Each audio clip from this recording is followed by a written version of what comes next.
Hello friends, मैं GK रोशन आप सभी लोगों का बहुत बहुत स्वागत करते हैं। आज हम लोग पॉलिटी के कुछ इम्पोर्टेंट टॉपिक को डिस्कस करेंगे जो अक्सर एग्ज़ाम में पूछा जाता है और एक कन्फ्यूज़न वाला टॉपिक है। इसमें जब भी ऑप्शन सेट किया जाता है तो हम लोग कन्फ्यूज़न में पड़ जाते हैं कि कौन सा ऑप्शन सेलेक्ट करें और कौन सा नहीं। जैसे हम आप लोगों से 2-3 क्वेश्चन पहले डिस्कस करते हैं कि न्यायिक पुनर्अवलोकन, इसको बोला था जुडिशियल रिव्यू, जो सुप्रीम कोर्ट का पावर है, कौन सा आर्टिकल में दिया गया है। मुझे लग रहा है कि आप सब लोग आंसर तैयार कर लिए होंगे। 137 से जुडिशियल रिव्यू दिया जाता है, जो कि बिल्कुल ही गलत है। 137 में जुडिशियल रिव्यू का कहीं भी चर्चा नहीं है। चलिए इसको हम डिस्कस करेंगे। इससे पहले हम एक और क्वेश्चन को देख लेते हैं कि राज्यपाल राष्ट्रपति के विचाराधीन किसी विधेयक को कंजर्व रखता है तो किस आर्टिकल में दिया गया है। ये बहुत ही इंपॉर्टेंट क्वेश्चन है। और एक और क्वेश्चन हम आप लोगों को देते हैं, अभिलेख न्यायालय। अभिलेख न्यायालय जो है सिर्फ सुप्रीम कोर्ट को बोला जाता है या हाई कोर्ट को बोला जाता है या दोनों कोर्ट को बोला जाता है, सुप्रीम कोर्ट और हाई कोर्ट। और एक और नेक्स्ट क्वेश्चन है कि न्यायिक समीक्षा की शक्ति यानी कि जुडिशियल रिव्यू सुप्रीम कोर्ट और हाई कोर्ट दोनों कर सकता है कि सिर्फ सुप्रीम कोर्ट करेगा या सिर्फ हाई कोर्ट। ये बहुत ही इंपॉर्टेंट क्वेश्चन है। देखिए हम लोग एक एक करके डिस्कस करते हैं। सबसे पहले न्यायिक पुनर्अवलोकन। न्यायिक पुनर्अवलोकन को हम लोग जुडिशियल रिव्यू बोलते हैं। जुडिशियल रिव्यू का जो पावर है वो आर्टिकल 13 में डिक्लेयर किया गया है, न कि 137 में। किसमें? आर्टिकल 31 में। किसी भी फंडामेंटल राइट का वायोलेशन होता है या कोई भी संसद या राज्य का विधानसभा कोई ऐसा कानून या ऐसा लॉ बनाता है जो संवैधानिक प्रावधानों का उल्लंघन करता है, तो आर्टिकल 30 के अकॉर्डिंग जुडिशियल रिव्यू किया जाता है और उस कानून को कोर्ट के द्वारा खारिज कर दिया जाता है। तो आप लोग कन्फ्यूजन में पढ़ के 137 कभी नहीं लगाइएगा, क्योंकि 137 में जुडिशियल रिव्यू की चर्चा नहीं है। इसमें सुप्रीम कोर्ट अपने निर्णयों को बदलता है, अपने निर्णय का पुनर्अवलोकन करता है, यानी कि निर्णय और उसका जो आदेश दिया गया है पूर्व में उसका पुनर्अवलोकन करता है, न कि जुडिशियल रिव्यू, न्यायिक पुनर्अवलोकन। तो आप लोगों का क्लियर हो गया होगा इस आर्टिकल से, तो ओनली 13। अब देखिए, राज्यपाल राष्ट्रपति के विचाराधीन कोई विधेयक किस आर्टिकल के अकॉर्डिंग रखता है? जब भी कोई विधानसभा और विधान परिषद जिस राज्य में हो, जब यानी विधानसभा के द्वारा बिल पास कर दिया जाता है तो राज्यपाल के पास अंतिम रूप से सिग्नेचर के लिए भेजा जाता है। तो राज्यपाल आर्टिकल 200 यानी आर्टिकल 200 के अकॉर्डिंग या तो उस विधेयक को वापस लौटा देंगे या अपने पास सुरक्षित रख लेंगे या उस पर अपना सिग्नेचर कर देंगे, यानी स्वीकृति दे देंगे, या राष्ट्रपति के पास भेज सकते हैं, उसके लिए संरक्षित लेंगे। लेकिन आर्टिकल 201 के द्वारा राष्ट्रपति की अनुमति के लिए विधेयक को संरक्षित रखा जाता है। तो जैसे ही क्वेश्चन में हो कि राष्ट्रपति के विचाराधीन किस आर्टिकल के अकॉर्डिंग विधेयक को संरक्षित रखा जाता है, तो 201। अब 201 के अकॉर्डिंग राष्ट्रपति उसको वापस भेजेंगे या अपनी स्वीकृति देंगे या परमानेंट अपने पास रख लेंगे। तो क्लियर है कि राज्यपाल स्वीकृति देंगे किससे? तो आर्टिकल 200 से, और राष्ट्रपति किससे देंगे? तो आर्टिकल 201 से। अब कोई कंफ्यूजन इसमें नहीं रहना चाहिए, दोनों ही बहुत इंपॉर्टेंट क्वेश्चन है।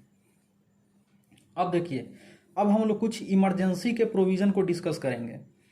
इमरजेंसी यानी हम सभी लोग जानते हैं कि देश में 3 प्रकार के इमरजेंसी होते हैं। एक में राष्ट्रीय आपातकाल, एक राज्य आपातकाल और एक वित्तीय आपातकाल। तो 352 के अकॉर्डिंग राष्ट्रीय आपातकाल घोषित किया जाता है। और 353 क्या है? तो 352 से ज़्यादा इम्पोर्टेंट 353 है, क्योंकि ये सभी लोग याद रखते हैं 352 और 353 मैक्सिमम लोग याद नहीं रखते हैं। तो इस आर्टिकल पर फोकस कीजिएगा। 352 जहाँ कहता है कि देश में राष्ट्रीय आपातकाल घोषित होगा, तो वहीं 353 क्या कहता है कि आपातकाल के कब तक प्रावधान में रहेगा, यानी आपातकाल के प्रभाव के बारे में डिस्कस करता है। सिंपल एक लाइन हम लोग को याद रखना है, आपातकाल के प्रभाव के बारे में बस। अब देखिए 355 क्या कहता है आर्टिकल, ये भी बहुत इंपॉर्टेंट है। 355 कि बाहरी आक्रमण से राज्यों या केंद्र शासित प्रदेश दोनों का रक्षा करना केंद्र का ड्यूटी है। This is the responsibility of central government to protect the state according to article 355।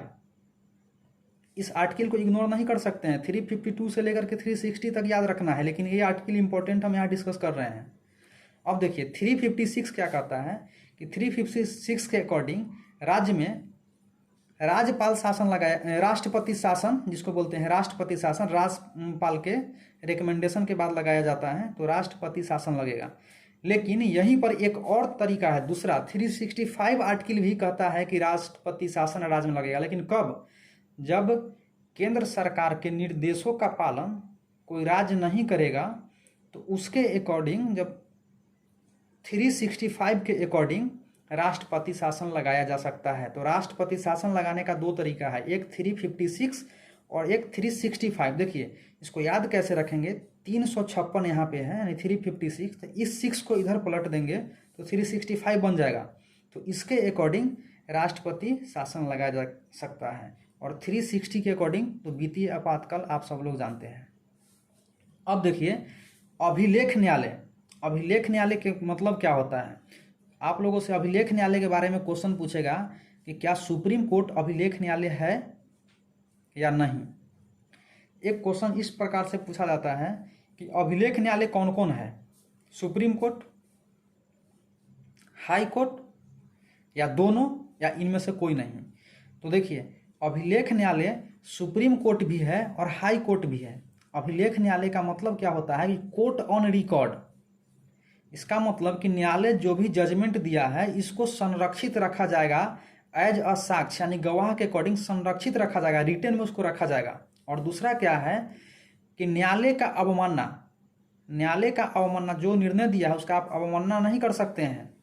न्यायालय का अवमानना कीजिएगा तो न्यायालय स्वतः संज्ञान लेकर के आप पर कानूनी कार्रवाई कर सकता है, जेल भी हो सकता है। तो इसीलिए हाई कोर्ट और सुप्रीम कोर्ट दोनों अभिलेख न्यायालय होता है। तो ये तो क्लियर हो गया कि दोनों अभिलेख न्यायालय है, लेकिन इससे भी ज़्यादा इंपॉर्टेंट है कि किस आर्टिकल में कहा गया है कि अभिलेख न्यायालय है। देखिए 129 यानी कि 129 सुप्रीम कोर्ट को अभिलेख न्यायालय डिक्लेयर करता है, और आर्टिकल 215 हाई कोर्ट को अभिलेख न्यायालय घोषित करता है। ये बहुत ही इंपॉर्टेंट क्वेश्चन है, इसको बहुत अच्छा तरीका से क्लियर कर लीजिए आप लोग। एक नेक्स्ट है न्यायिक समीक्षा की शक्ति।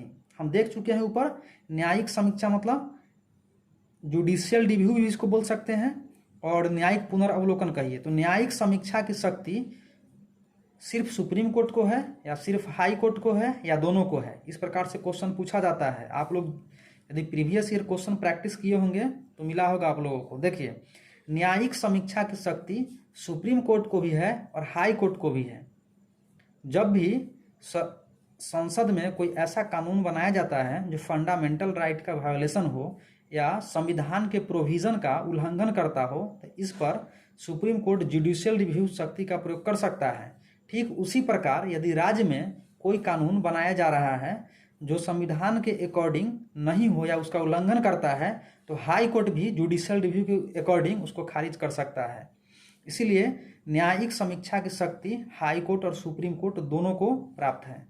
जो भी लोग बिहार एसआई का प्रिपरेशन कर रहे हैं, इस प्रकार के क्वेश्चन जो काफ़ी अच्छा और डीपली क्वेश्चन है और कन्फ्यूजन वाला क्वेश्चन है, तो इसको अच्छा तरीका से आप लोग बुक से स्टडी करके पढ़िए, नहीं तो फिर पेपर में प्रॉब्लम हो सकता है। जो लोग एक्साइज और ईएसआई का एग्ज़ाम दिए होंगे उनको पता चल गया होगा कि क्वेश्चन का लेवल क्या है। तो छोटा मोटा क्वेश्चन बना के एग्ज़ाम नहीं निकाला जा सकता है। बाई चांस निकल जाएगा बात अलग है, लेकिन बिल्कुल यदि आप लोग कॉन्फिडेंस में रहना चाहते हैं तो जो भी अच्छा क्वेश्चन है उसको कीजिए, तभी जा कर के एग्ज़ाम निकलेगा। बहुत बहुत धन्यवाद।